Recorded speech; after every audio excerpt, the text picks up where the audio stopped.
Hello everybody, and welcome back to my YouTube channel Rag-venturediaries. My name's John. Today I'm out on the Pembrokeshire coast path in a nice little park up, but as you can probably hear, the weather's not too good. So I thought I'd take this opportunity to go through how I recently registered my campervan conversion with the DVLA as a motor caravan. Now this may be of use to some of you who are thinking about doing that, but before we go ahead with that, let's go and find another park up that's a little bit more sheltered.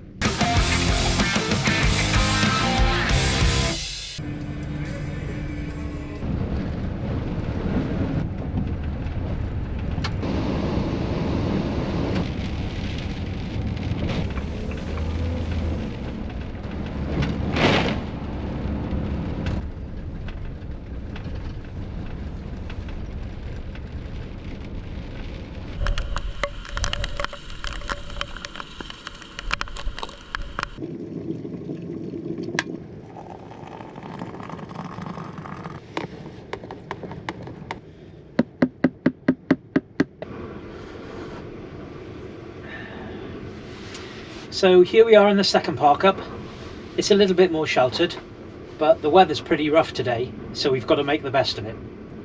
So re-registering your van conversion with a DVLA as a motor caravan. I wanted to do it because there are certain benefits. This video will go through my experiences and the process that I went through and the information I provided. It's not an instructional video for you because there's plenty of information out there on this, plenty of YouTubers that have done videos before, and you can go to the gov.uk website to see exactly how you do things. But I'm going to go through my experiences and the process I went through. I was pretty surprised really, because there's a lot of advice out there saying don't bother because the DVLA simply won't re-register you. My experience is completely different actually. Within 3 weeks, I had a new V5C through the post, registering me as a motor caravan, although still class N1. More on that later. So, I think it is worth the effort. Right, on to the benefits. Why do it? Potentially lower insurance. A motor caravan is a leisure vehicle and is not being used for business purposes. Therefore, it will have a lower risk profile. Better contents cover, as insurers think you'll be carrying holiday essentials and not tools, goods or business equipment. A Class 4 MOT is cheaper than a Class 7 MOT, which is for vehicles over 3.5 tonnes, as this is much harder on the test equipment and is statistically more likely to have serious faults. Ferries and tolls are generally supposed to be cheaper because motor caravans are treated as leisure vehicles, not commercial ones making money. Motor caravans under 6 metres generally pay a car fee or a car fee plus a small surcharge. Resale values will be different as a motor caravan is aimed at a different market and there's a different demand profile. No one wants to be hammered with speeding fines from the Matrix.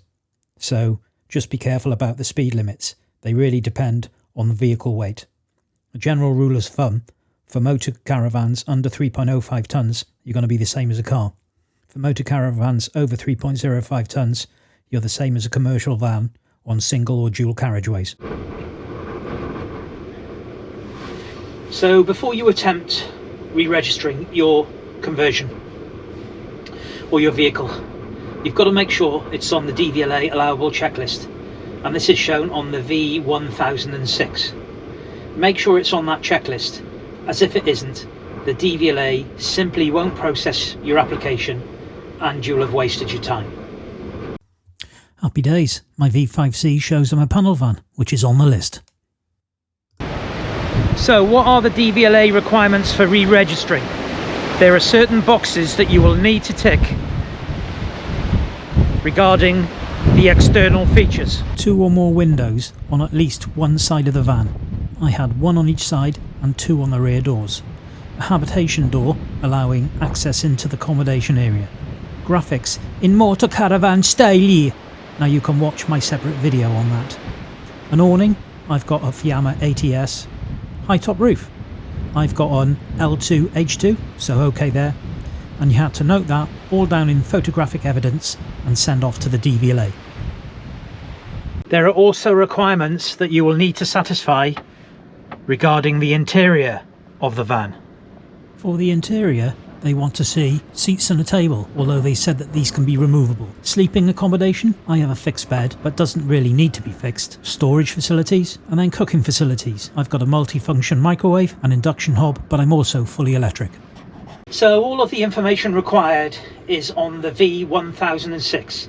Now this forms a useful checklist and tells you exactly the information that the Borg require to reclassify your vehicle. What I did with mine is I worked through that methodically and provided the information or evidence that the DVLA require. Key in that was the photographic evidence. So I took quite a few photographs of the vehicle inside and out, went up to Tesco's and got those printed out hard copy, which cost me about 16 quid. And then on the back I wrote an exhaustive list of what was shown on the photograph. In essence, I did that so the DVLA didn't have any wriggle room. There was no room for interpretation. I'd specified exactly what the van comprised of and what the features were. So I'll lay the photographs out on the table now so you can see exactly what I sent. So here are the photographs that I sent. Key with these is ensuring you've got the vehicle VRN on the rear of the photograph, the date that it was taken, and as I said, an exhaustive description of what the photograph represents. What I haven't shown here is the vehicle chassis number. I know that you can photograph that through the windscreen, but I went and found it on the body where it was stamped in, took a photograph of that, and then sent the number through the windscreen and on the chassis to the DVLA, so there was no room for interpretation there. So I sent off my V5C, which I'd completed the appropriate section. I sent off the V1006, signed and dated. I sent off all of my photographs, signed and dated. And within 21 days, I had a new V5C back from the DVLA. No issues with them wanting to inspect the vehicle, because I'd specified on the back of the photographs, this is a gas-free van, solar and electrically powered. And I also requested they send the photographs back to me, which you can see they did, and I've just shown you there. So all in all, a relatively painless process, and quite a swift process, which I was surprised about given the amount of adverse comments there are online about the Borg. Yeah, so that was pretty good. So let's go in and drill in to what I actually got back on the V5C. I received my amended V5C, which registered my conversion as a motor caravan and vehicle category N1. So what does this mean? The N1 vehicle category shows that the van was originally designed and built for carrying goods up to 3.5 tonnes. The classification comes from the original vehicle type approval. You couldn't convert it to say an M1, which is a passenger vehicle up to 8 people, unless you go through the type approval process.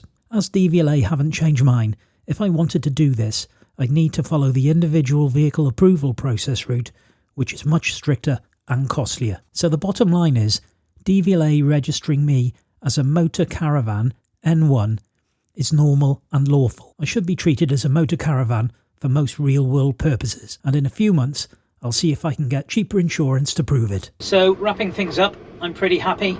I found the process to be pretty straightforward, cost-effective and pretty swift, to be honest, which I was quite surprised about given the amount of comments and videos there are online pointing out how difficult it is to re-register your conversion with the DVLA as a motor caravan.